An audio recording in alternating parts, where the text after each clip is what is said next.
y'all even see that? Okay, so it's giving you, it's showing you that you're printing out your dictionaries, and so the first one that we created had 2 ints. Second one had an int and a string, and then finally your object and your object, which I didn't really, I guess I should go, I can go get those values, but. Why did you do a 2-string anyway? Why did I do 2-string? Mm-hmm. Instead of, well, I don't even know if it'll Behind still. the scenes run a 2-string on it anyways. It's Yeah. gonna give the same exact Gotcha. output. I really needed, was it, well, their dictionary, so does it already know my key?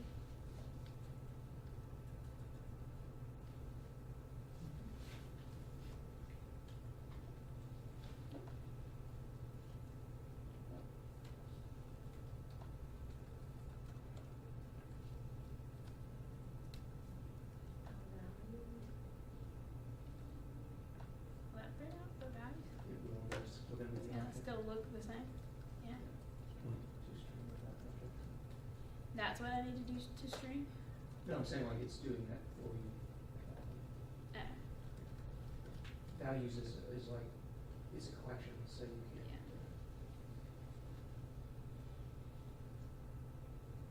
Since this is a dictionary, does it not have a way to just pull that key?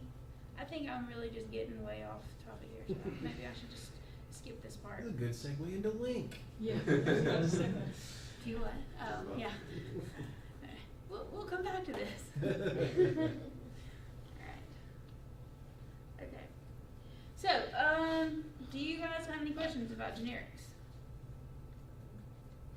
So basically generics are just like a blueprint that specify or could possibly specify rules for the types that you're going to send in. Because I mean, you obviously don't have to have the where constraints. They're just I guess for if you need them. So like when you were doing the new objects, you needed to know that it had an empty constructor so you could instantiate, right? Yes. Okay. Obviously, or else my strings would have worked. Darn it. Alright. So if you wanted to use strings in it, then how do you have? Well, you have to take that constraint off where, because what I was doing was when I added, I was actually here just saying do a new whatever that type was, and the string didn't have that constructor, so it wasn't able to do that. Yeah, so it wouldn't happen with ints or floats anyway, right? Same, I mean, you'll have the same problem with ints and floats because they're not classes either. Oh yeah, yeah. You would just have to you would use it the way I was using it. You'd have to have objects that actually had those constructors. You would have to actually use the object that had it. So yeah. So yeah. that particular way was for classes. It's only like if you had classes only, then you can use it. Yeah. For that, yeah, for the way I was creating it, yes. Yes. So, because you it shouldn't just let you create some random integer because there's not really a. It's not very meaningful. Yeah, exactly. So it was just it was the way I was using it was a little bit too contrived to be, used in that way. So, Like the rules could let you specify, like you couldn't specifically say a string. And if you think about it logically, if you knew you were going to have a dictionary with 2 strings, you should not use generics because you know the types that you need to use. Like for a better example would be like you need a numeric type, but you don't really know if it's going to be an int or a decimal or something. Well, actually, decimal is an object, but some other kind of numeric type. If what you could do is you could specify, okay, it's going to be a struct. It's not a class, it's a struct. And then you could also start specifying some of the interfaces that these numeric types implement. So, like, just thinking about it logically for a second, don't try to force the generics to do something if something else can do it better. Like, for instance, with the strings. Does that make sense? Yeah, it does. But the point is like, the question that I was posing was like, for example, I have seen, generics being used mostly in data, like when databases when you're pulling up the data in something. Sure. So let's say if it's a scalar value, and so it could be more like a string, like from let's say from a data query that I'm running, that maybe a string is coming back, or maybe an int is coming back. I know it comes as an object. So, but if I were, let's say, wanting to just return a string whenever I knew that there was a name getting returned, or a number if it was an ID, then I could send in a string. Like, I mean, I could, for a generic, I could say, oh, it has to be a string, and then directly convert it and send to me.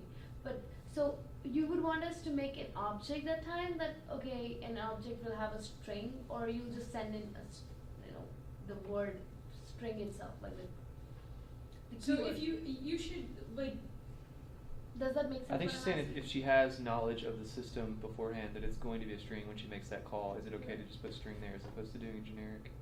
is that No, Is that kind of what- no. Sorry. I'm Good job, Matt. Yep. It's like, well, what I'm trying to say is that I know that I'm running this particular query, and Right. my database is gonna return me something that is, let's say it's a scalar, that it's just going to send me like a count of everything. Right, So I know okay. the count will be a number. So I Right. would want, but I have the function that I'm using to run that query is a generic function. So if I just send an int or like some numeric data type, so, and right now, the way we were using it, that it could only handle objects, some kind of object. So, would I have to make an object first, which has a variable with an, data? I don't know if this is the part that's unclear, and I'm sorry if I'm on the wrong track. What I was doing here, the reason that we had to change this is because of this method to create the dictionary. The actual dictionary would handle strings just fine. You No, can, no, no. okay. Yeah, that's That's- not a dictionary part. That's a, Yeah, okay. Yeah, that is generic. I mean, it's related to generic. Okay. Oh, maybe I can ask it later. It's okay. I mean, it's alright. I want to be able to answer your question. I just.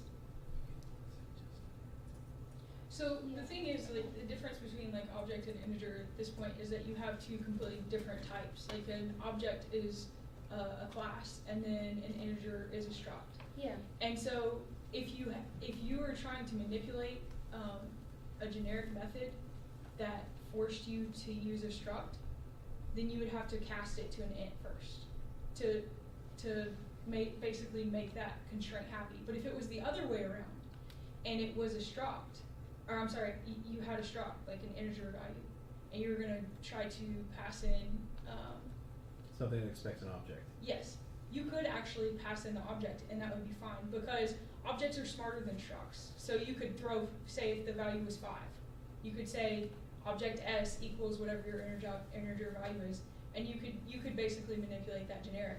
The only thing I would say is that you've basically kind of abused the point, because you're still casting.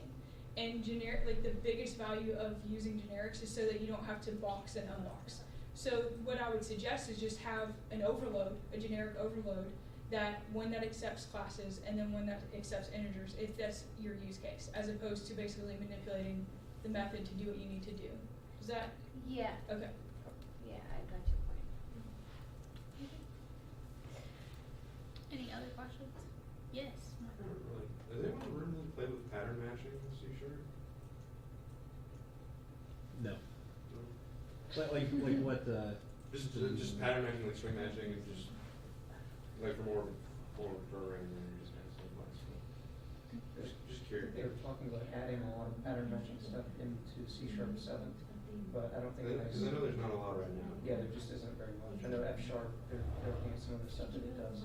They're trying to borrow some of the symposium stuff. Just curious. Just looking at this with engineers and kind of finding pattern matching. Sorry, I've not done any pattern matching. I did it in the class perfectly Oh, okay. in C++. Don't miss C++. Alright. Any other questions related to generics? You good? Alright, moving right along. Want to take a 5-minute break? Sure, yeah, that's a good call. Yeah, let's take a break and stretch your legs, get something to drink, and I don't even know what a drink machine is in here. Yeah. go to water. We got a built-in one. You want to drink? There's one right outside. No. Did you pause that? Did you pause that? We're gonna edit that out. What do